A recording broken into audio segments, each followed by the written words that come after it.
Hello, everyone. My name is Emil. I'm with Reset Consulting.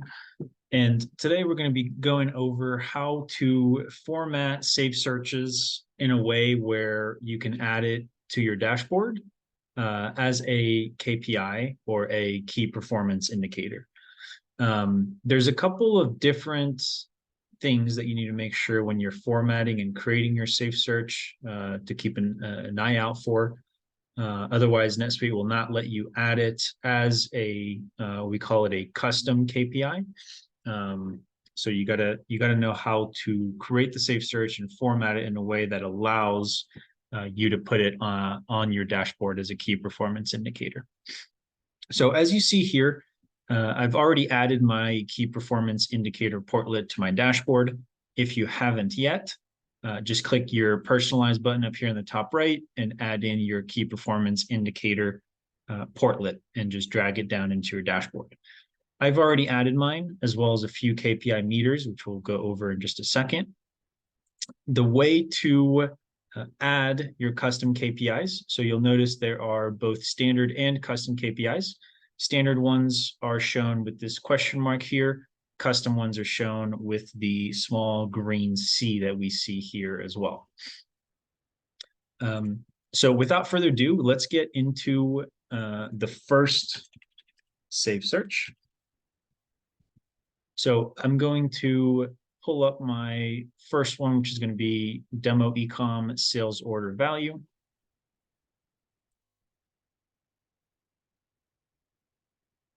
And you'll notice the way that we format this is actually just one line. So I am creating a summary result on my amount. The criteria for this one, so I want to see just total sales order value. So I'm keeping my criteria very simple. I'm saying my transaction type is going to be sales order, and I do not want to see the tax line. On my results, I am only using one summary type on amount. So when we run this, we're only going to get one row as we see here, so about 9 million. The way, one thing to look at specifically on your safe search to make sure that you are able to pull it in as a KPI is make sure you put the date or period as a available filter. This is one of the requirements that the safe search and NetSuite enforces. The reason for that is using a KPI, you're going to be comparing a current date range to a most of the time past date range. And so you want to enable the date filter in here so that when you're running the KPI, you have something to change the date with, in this case, range, right? So for this one, I'm looking at this year versus last year.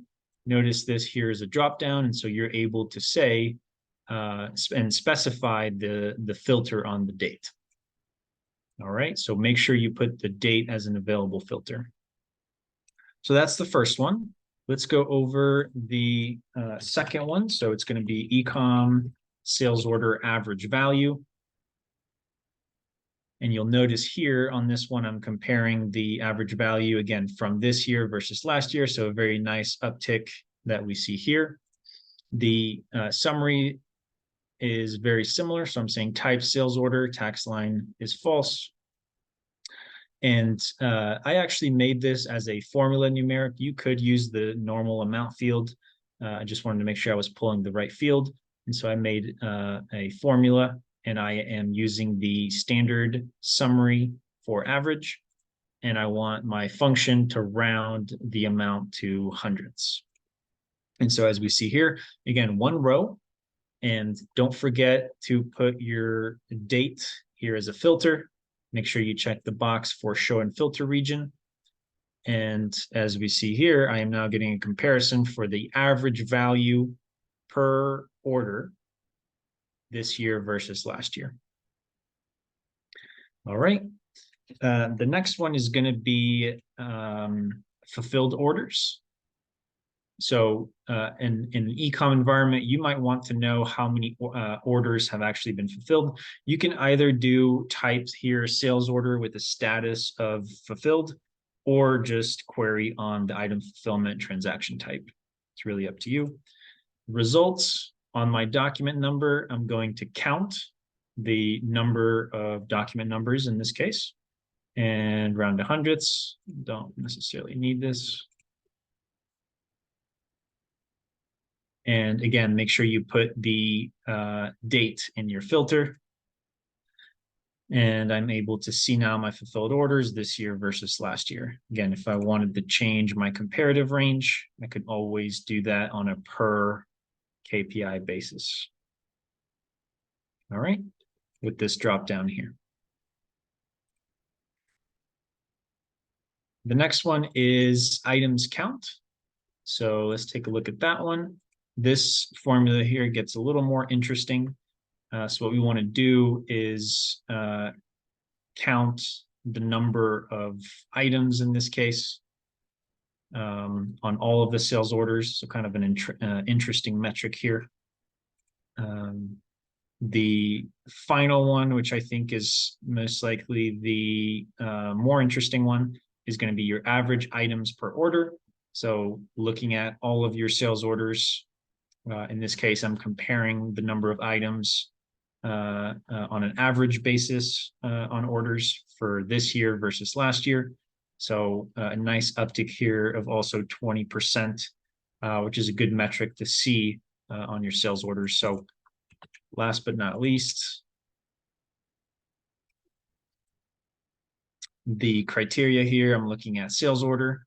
The result is an interesting formula. So essentially what you're doing is you're counting the number of items and then dividing it on a per order basis. So interesting formula here. This was actually found on Sweet Answers. So just look up count number of average items on an order. It should be able to bring you up to this formula. Make sure you put your function here to round to tenths, otherwise you're going to get a crazy number of decimals, and your summary type on maximum so that you get just one row. All right, so the average across all time range is 2.2. On a KPI basis, you see for this year was 2.4, last year was 2.0. All right.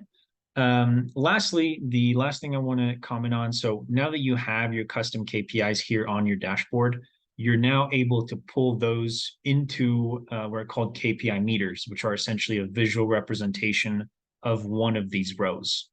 You can add up to 3 of those on your dashboard at a time. So you'll notice here when I hover, it says KPI portlets remaining is 1 because I already have 2 on my dashboard. 1 is here, 1 is here. And these, you'll notice now you're able to select any of the rows that you pulled in here, as well as some of the ones up top as well. And so for us, right, if you want to see a visual representation as well as a row per row visualization, you're able to pull this in here. So in this case, it's going to the numbers are going to match. So 463 were here, right? Threshold is going to be that 615, which is the last year result. And so we're currently under that, but the year is not over yet. All right. When we're talking, visuals, this is also a nice way to visually see your data. When you hover over one of these rows, you're going to get one of these little arrows here. If you click into it, you're able to see on a trend graph basis the exact KPI representation that we just saw. So in this case, on a yearly basis, you can see it year over year. If you hover, you're able to see the numbers change.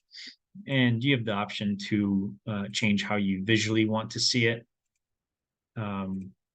to suit how you want to be able to see this on a visual basis. You're able to export this as well, download it as an image, print the chart, print as a PDF, all sorts of ways to export it.